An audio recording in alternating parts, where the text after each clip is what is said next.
দশকের রাজনৈতিক সমীকরণের চিত্র পাল্টে গেল গোপালগঞ্জে।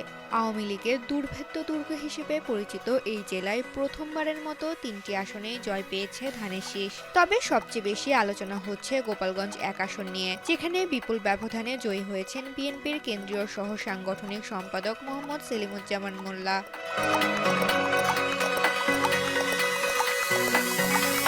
১৯৮৪ সালে জেলা প্রতিষ্ঠার পর এই প্রথম গোপালগঞ্জের মাটিতে উড়ল ধানের শীষের বিজয় নিশান। বৃহস্পতিবার অনুষ্ঠিত ত্রয়োদশ জাতীয় সংসদ নির্বাচনে জেলার প্রতিটি আসনে নিরঙ্কুশ জয় পেয়েছে বিএনপি। কাশিয়ানী ও মুকসুদপুর উপজেলা নিয়ে গঠিত গোপালগঞ্জ ১ আসনে বিএনপি মনোনীত প্রার্থী মোহাম্মদ সেলিমুজ্জামান মোল্লা বেসরকারিভাবে ফলাফলে বড় ব্যবধানে জয়ী হয়েছেন। প্রাপ্ত ফলাফল অনুযায়ী মোহাম্মদ সেলিমুজ্জামান মোল্লা ধানের শীষ প্রতীক নিয়ে ৭১,৫৭৯ ভোট পেয়েছেন। তার নিকটতম প্রতিদ্বন্দ্বী গণ অধিকার পরিষদ মোহাম্মদ কবির মিয়া ট্রাক প্রতীক নিয়ে পেয়েছেন ৫৪,৪৬৪ ভোট।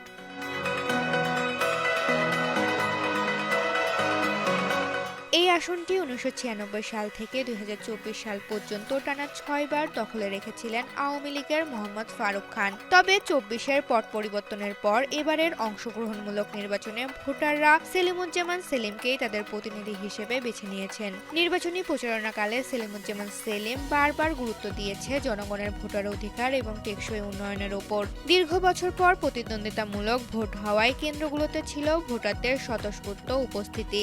শান্তিপূর্ণভাবে ভোট গ্রহণ ও গণনা শেষে সেলিমুজ্জামানের জয়ের খবরে আনন্দে ফেটে পড়েন ধানের শীষের সমর্থকরা। গোপালগঞ্জ ১-এর এই জয় সেলিমুজ্জামান সেলিমের রাজনৈতিক ক্যারিয়ারে যেমন বড় মাইলফলক, তেমনি বিএনপির জন্য একটি অভাবনীয় অর্জন। এখন দেখার বিষয় দীর্ঘদিনের প্রত্যাশা অনুযায়ী তিনি কাশিয়ানী মুকসুদপুরবাসীর ভাগ্য উন্নয়নে কতটা ভূমিকা রাখতে পারেন। ঋতুপর্ণা, জনকণ্ঠ।